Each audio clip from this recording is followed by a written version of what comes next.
Take it away. All right. Hi, everyone. Thank you so much for joining us this evening and spending time with us. So today we wanted to kind of gather around and just talk about climate and clean energy in Arizona with legislative session recently. The legislative session recently began, and so there are already a few bills that are coming through related to climate and clean energy. And we wanted to take some time to go through those and just offer some information and education on them. I do want to start with a brief round of introductions and just introduce the speakers. I will go ahead and introduce myself and then pass it on. So my name is Yara Marin, and I'm the Interior West Regional Director with Vote Solar. I am based out of Phoenix, Arizona, and my pronouns are she, her, ella. And I will pass it on to Nick. Thank you, Yara. Good evening, everybody. My name is Nick Arnold. I am the Arizona State Lead with Climate Cabinet Action. We are a nonprofit that helps down-ballot candidates run, win, and legislate on the climate crisis. So excited to be here with you tonight. I use he, him pronouns, and I am based in Tucson. And I will throw it over to Hazel now.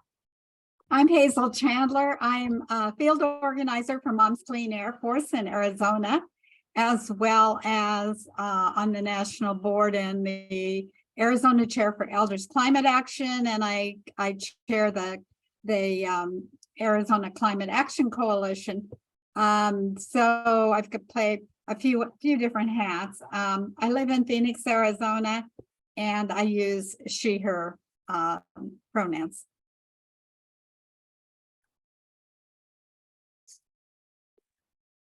Sorry, I didn't mean to advance that slide. Sandy Barr, I'm the chapter director for Sierra Club's Grand Canyon chapter. I use she, her pronouns. I live in Central Phoenix on the traditional lands of the Acamo Atam.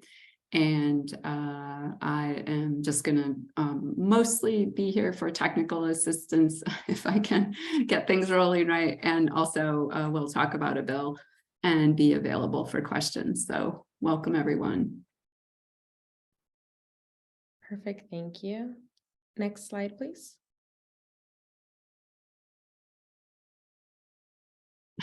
Keep skipping, sorry. So we're going to discuss quite a few things this evening.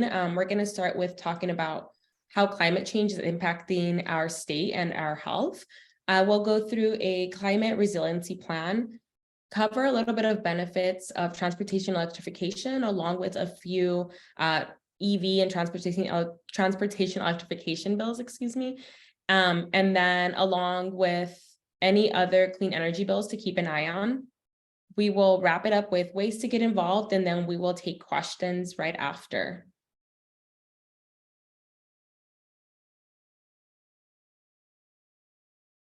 All right. So wanted to go ahead and kind of start with Arizona and what's happening in our state and how climate change is impacting us. So Arizona is actually amongst the fastest warming state in the United States, and the city of Phoenix is recognized as the hottest in the country. This is evident in the rising temperatures. And I don't know about you all, but I was born and raised here in Arizona, and I can definitely feel the extreme heat and the rising temperatures year after year. These impacts not only threaten our health, but they also threaten our communities and our economic health. The Phoenix metropolitan area also suffers from some of the worst air quality in the nation. The American Lung Association recently released their annual State of the Air report, which showed that 150 million Americans are breathing damaging polluted air, with Phoenix being one of the cities that reported levels of pollution higher than ever. Arizona is also currently facing an immense water crisis. We're entering our 27th year of a long-term drought, and widespread drought in Arizona is expected to more than triple by 2050. There's a clear need for investments in better water management and climate resilience. And also pollution and climate change affect us all, but communities of color are at higher risk, right? They are disproportionately affected and their health is consistently put at risk. Communities of color are statistically more likely to live near waste processing plants and pollution sites. And as a result, the health of these communities are severely impacted. We've seen that Black and brown children are more likely to suffer from conditions such as asthma and other respiratory issues that are directly related to polluted air.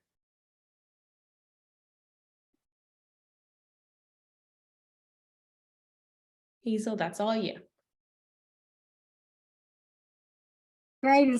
It's great to be here with you and to talk about a subject that's really near and dear to my health, or to my health, as well as to my heart. Climate impact has impacts on all of us. Every single person across the globe is being impacted by climate change and pollution and environmental degradation that is impacting our ability to live vibrant, healthy lives. For some of us, especially children and elderly, and of course minorities and those living in poverty, we are most impacted. I personally am very impacted in that I have asthma. I have chronic respiratory issues, as well as I'm living with cancer. And so every single day, it's pretty obvious that my life is impacted by the air quality and the climate aspects that we're facing here in Arizona. We have a public health emergency. The IPCC talked about it as code red for humanity. Basically, if we want to live on this planet and have any kind of quality of life, we have to act, and we have to act now. I believe that this is a message that is really important to use as we work with our legislature, with businesses, with people across our state, because people can understand the health messages. We are impacting our right to breathe clean air, water, to have a livable climate. And we're fast approaching that dreaded 1.5 warming limit that the IPCC has told us that we have to meet in order to have any kind of quality of life. If climate change is the biggest health threat facing our humanity, and health associations and doctors and nurses all across the world, and especially in our country, are very, very concerned about the impacts that they're already seeing and the impacts that we could see in the future. I thought it would be interesting to look at these next two slides, because they kind of show how the impacts of climate change on our health. We're seeing rising temperatures, we're seeing increasing greenhouse gas levels, we're seeing rising sea levels and more extreme weather. And all of those impact our both our physical health and our mental health. Such things as air pollution that causes allergies and asthma and cardiovascular disease, respiratory disease, extreme heat, which is huge here, which causes a lot of extra visits to hospitals and doctors, as well as cardiovascular issues and so on, and so many, especially our older population and our young children and our people that are working outdoors during the extreme heat. We have the impacts of drought, which is impacting our water supply, but also dust storms and valley fever, which is a dust virus that's carried through dust. We have all kinds of environmental degradation. People are losing their jobs. You know, when we have a big hurricane or wildfires or tornadoes or whatever that impacts the community, it impacts many people's jobs. You know, they lose their income for maybe it's just a couple weeks, maybe it's a long-term income until those communities get rebuilt. We also are experiencing here in Arizona issues with Lyme and West Nile virus and hantavirus and various other kinds of vector-borne diseases that are moving north because of the warming temperatures. And of course, severe floods and weather and water quality impacts. These not only impact our physical health, but they also really impact our mental health. Things like stress and anxiety and depression, people losing everything they own. We've had many people that have lost their properties in floods and fires, even right here in Arizona, and sometimes more than once. And this has a huge impact on their mental health. Let's go to the next slide. This is another little different on the impacts of climate change and human health. And I just one of the things I just want to stress is how everything is interrelated. Climate change and air pollution and severe weather and extreme heat, food and water supplies, environmental issues, all are interrelated. And as we start to look at the solutions to solve climate change, we're looking at the same solutions as are facing some of these other things. They all are interrelated with water. They're interrelated with air pollution, the air we breathe. One of the only things that will actually make our air really truly be breathable and not cause a lot of respiratory distress and other health issues is to get rid of fossil fuel cars and fossil fuel generation for electricity, from our state. And, that would be the biggest thing to take down our air pollution issues, but also it's one of the biggest things in solving our climate crisis as well. So when we look at it, it's all interrelated. I'd like to move on to the next slide.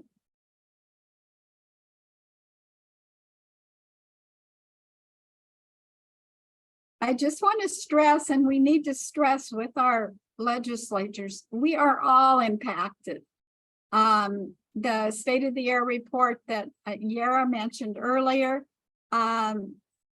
we've spent decades trying to start to clean up sources of air pollution, but yet still 40% of Americans, over 137 million people, are living in places that have failing grades for unhealthy levels of particle pollution and ozone. We have here in Maricopa County, we have been getting failing grades for air quality since I started watching, and I can't remember whether it was actually early 2000s or whether it was actually in the 90s, but we've had serious air quality issues for at least 20 years, probably, well, closer to 30 years.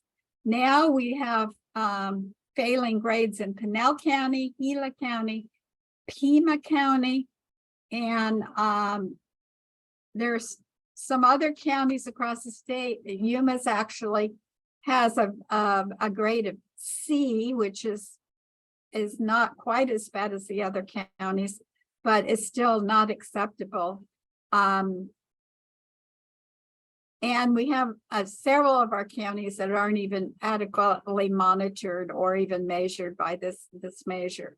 So if we have an extreme fire condition in some of the northern Arizona counties, that would not even be picked up as bad air quality because there's no monitors to know know what or this limited monitoring to know what's going on there. Maricopa County is the 5th most polluted for ozone city, metropolitan city, and 8th on particular matter. And we've been higher than that. We've been a little lower than that, but we've been consistently the most polluted. This is something that has to change. Our health is being impacted. It's impacting all of us. This is not a political issue. This is our health. And we need to stress to all of our elected officials that we have to act. We have to act now. The clock is ticking. The time is running out. And we have to act on climate and air pollution and other environmental issues that are impacting our state. We have the solutions. We can transition to a clean energy economy. We've got new transmission lines coming on board that will allow us to transmit clean, sustainable electricity between the Phoenix area and the Blythe area, and many solar farms coming on board that would allow that electricity to be generated in the very near future. So we have to act, and I'm going to go ahead and go to the next slide.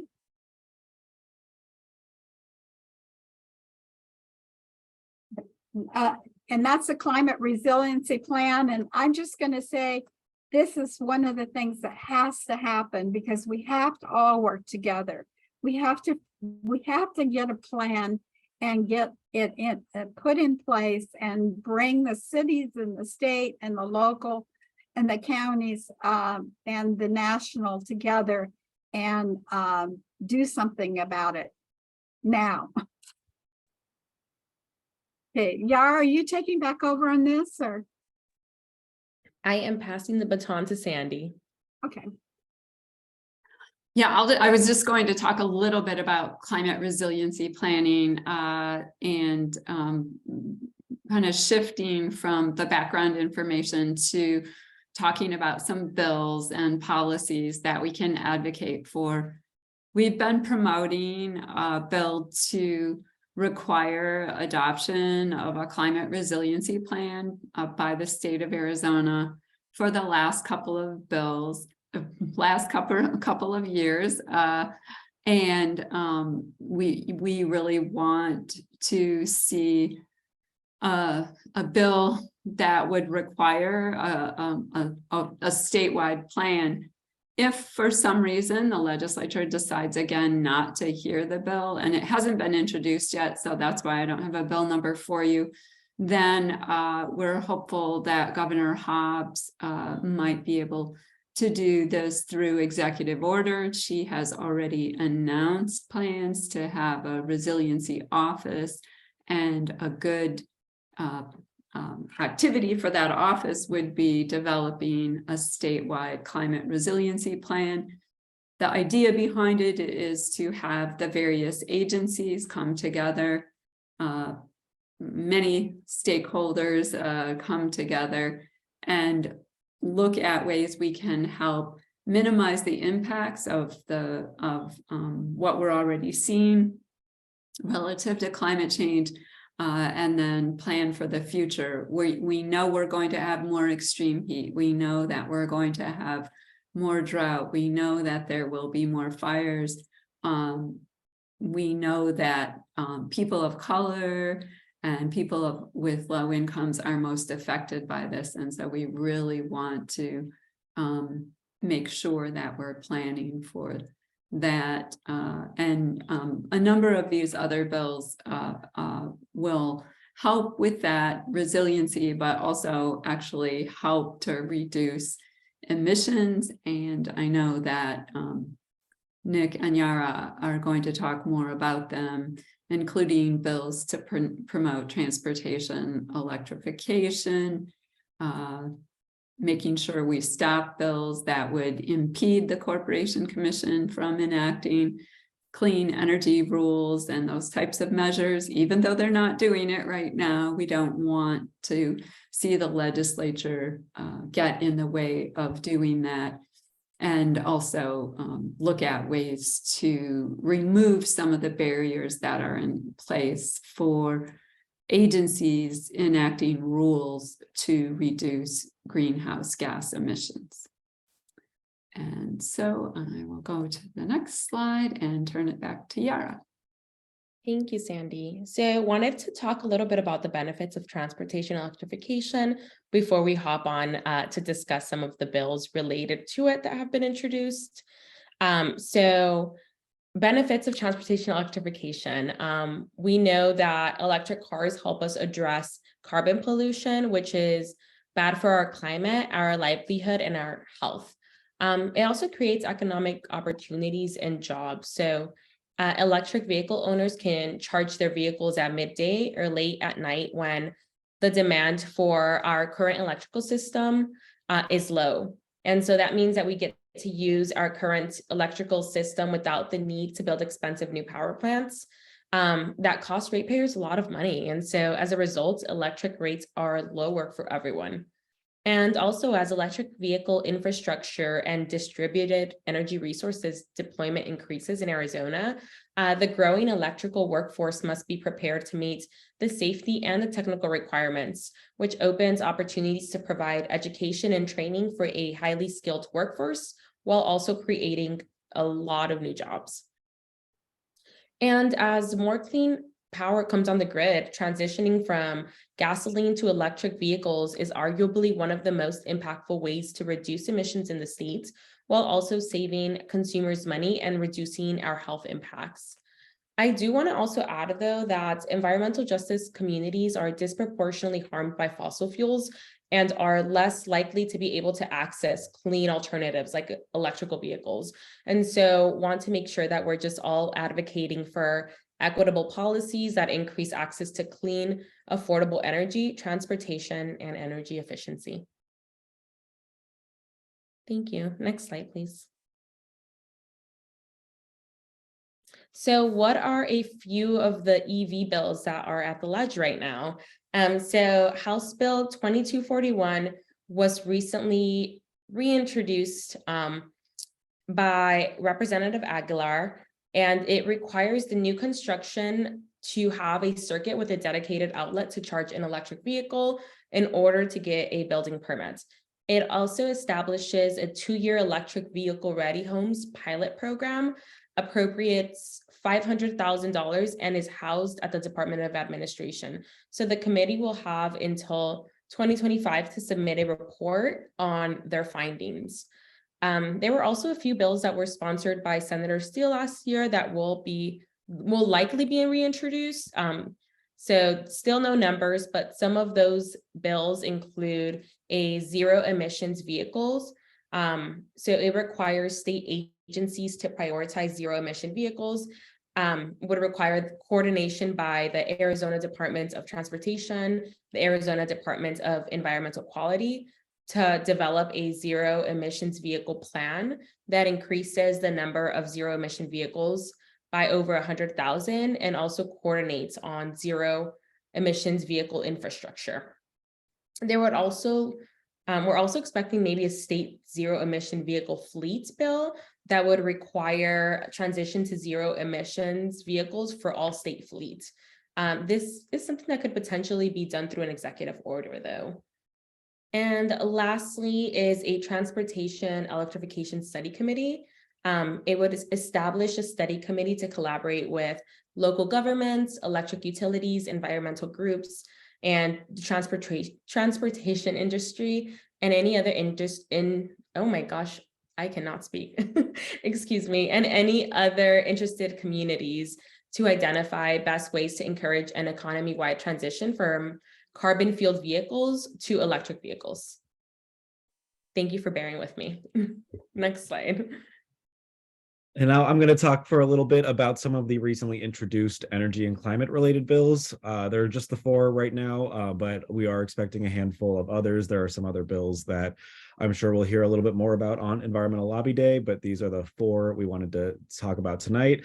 Starting off with a bill that we think is not a good one is HB 2440, which is sponsored by Representative Gail Griffin. She is the chair of the House Natural Resources, Energy, and Water Committee and has not necessarily governed in a pro-climate way historically. And this bill would emphasize in state law that reliability and affordability are the most important factors in utility resource planning.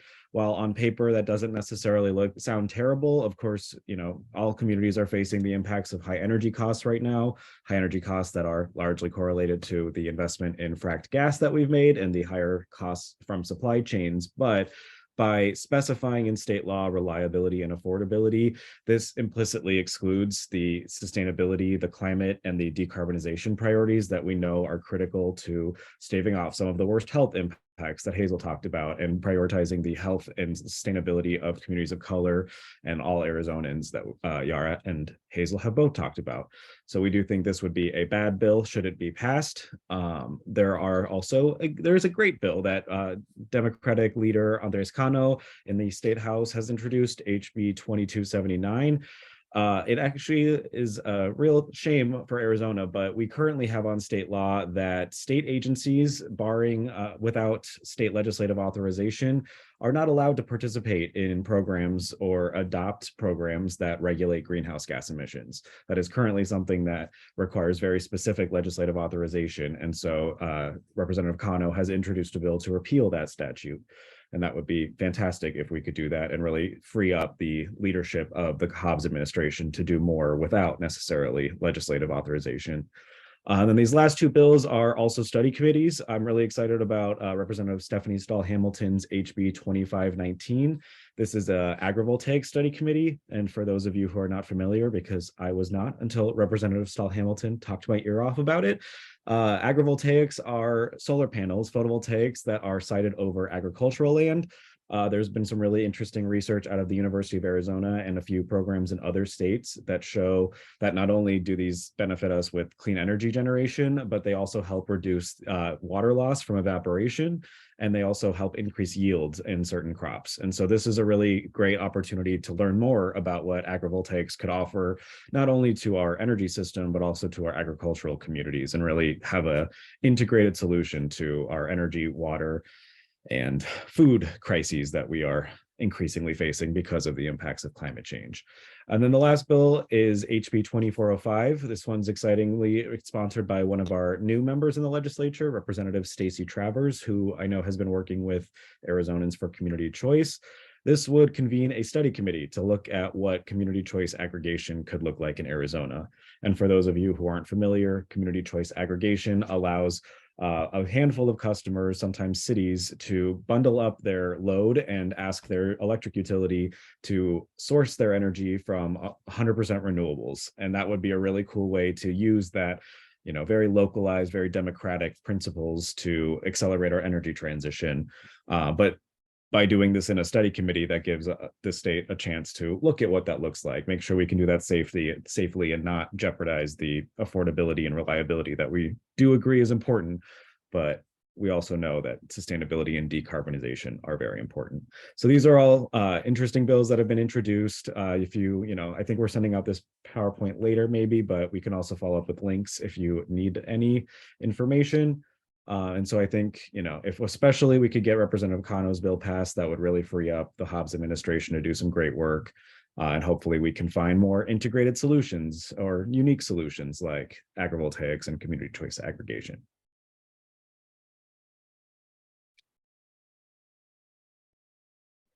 All right, so we have reached the end of our presentation, but before we go on and take questions, wanted to just discuss a few ways for you all to get involved. So there are quite a few ways for you to plug in. One of them would be to join us all for Environmental Day at the Capitol on Tuesday, February 7th.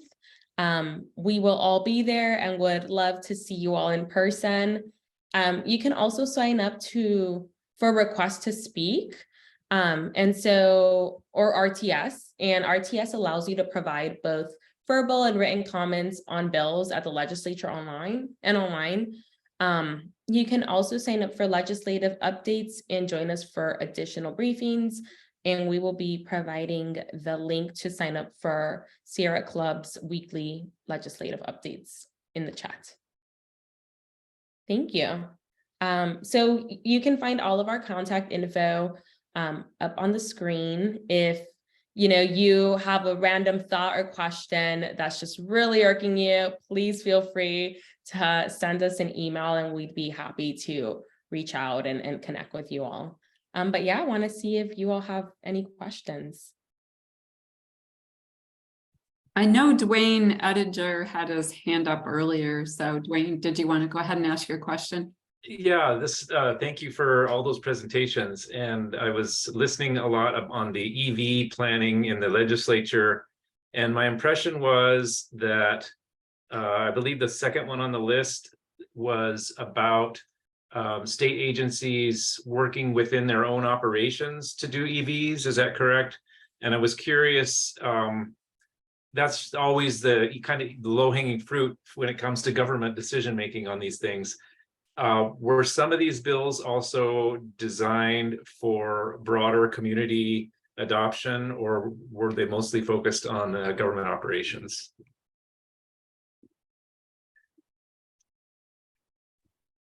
There were several different bills, and one of the bills, for example, was a pilot program for residential EV, supporting residential installations of EV chargers and providing some funding for that. It also included a requirement for having EV ready construction. So it just hasn't been introduced yet this session. And thanks also for the mention of Environment Day. I just got my day off of work on that day so that I will be able to attend, and I'm glad to be there.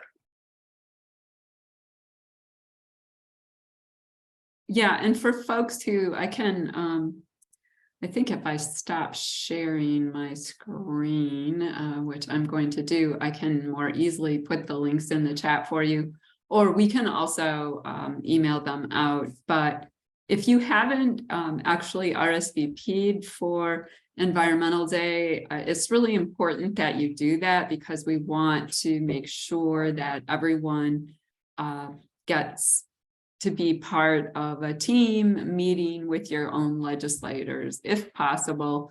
And also, so we just know how to plan for, materials and things like that day. Prior to Environmental Day, we will share a folder with you that will have the bills that we'll be focusing on that day. And then we'll also send those out individually for folks, because I know sometimes people have difficulty with shared folders. Are there other questions in the chat? Let me look and see. Yeah, I had one. Yes, please go ahead. Yeah, so I'm here in Tucson, and there's been actually a lot of press, which is probably a good thing, about water usage for agricultural fields in Arizona. The Saudi Arabian use always gets the biggest headlines because people get more easily angered over Saudi Arabia, I think. But if you read the latest New York Times article, it talks about even domestic companies outside of Arizona getting the same kind of deal, where they basically get free water to grow their crops in Arizona. I know that Katie Hobbs and others have stated that they want to address those things, but are you aware of any actual bills getting formulated to address them? Yeah, we're going to do a session on water too. I know water and energy are also totally connected, but there have been a number of bills that have been introduced to place limits on groundwater pumping.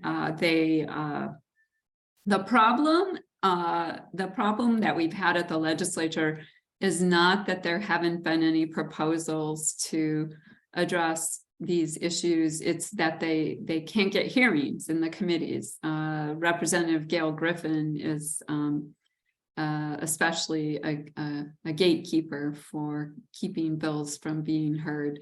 But there definitely are bills, and yes, I agree with you. It's like, you know, the attention, a lot of attention has been on you know, Saudi Arabia, but we have people who live here that do the same things. So yeah. Thank you. Sure. And yeah, the water 101 is coming up on January 27th. And so it'll give some basics on water, but we'll also talk about the bills there. So you can hear more about that then. Would somebody be able to include the link to register for that one in the chat? I keep trying to get over to the links. If I'll try and do that. It doesn't let me minimize while we're in here. So thank you. While you're looking for that, Sandy, I will take Bruce's question. Bruce asked in the chat, any information about state regulations for the Inflation Reduction Act so Arizonans can take advantage of that money for electrification, et cetera. So a lot of the federal funding will hopefully be channeled through the governor's future Office of Resiliency that she announced at her State of the State, especially two big building electrification and energy efficiency programs, I know. But I know the Department of Transportation has been working on their NEVI plan, the National Electric Vehicle Infrastructure Plan, to take advantage of some of that money. So a lot of that actually, fortunately, can come through existing state leadership, since these are not greenhouse gas regulation programs, they are funding programs. Hopefully that does not conflict with the statute that Representative Cano is trying to get repealed. But I know there have been some conversations within the legislature about, you know, additional steps, but I think given the current balance of power, it's more likely that a lot of that federal funding will come through executive leadership, not legislative leadership. But hopefully that can change in the coming years as all members of the legislature, regardless of their ideological backgrounds, can understand this is really good for Arizonans to reduce costs, to, you know, expand clean energy and energy efficiency jobs, and really just overall benefit the Arizona climate resilient economy that we're trying to build.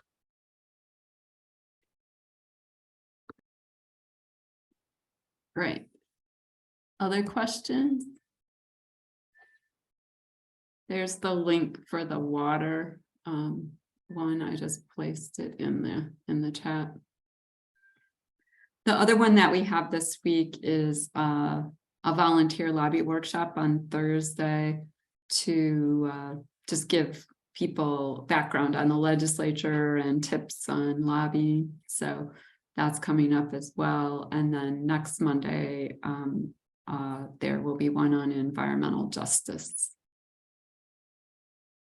And if you sign up for Environmental Day, you will get emails with this information. We sent one out so far, but we'll be sending out additional ones.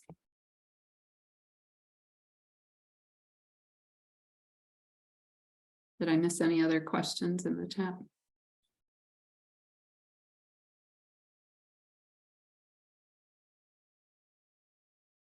All right, well, thanks to Yara, Hazel, and Nick for sharing their insights, and we really appreciate it. And thank you all for joining. And we all hope that you'll join us for Environmental Day at the Capitol. If you can't and you want to join another day, don't hesitate to reach out. And we also hope that Environmental Day at the Capitol is just one of many times you make your voice heard with legislators. So thank you so much. I am going to stop recording now.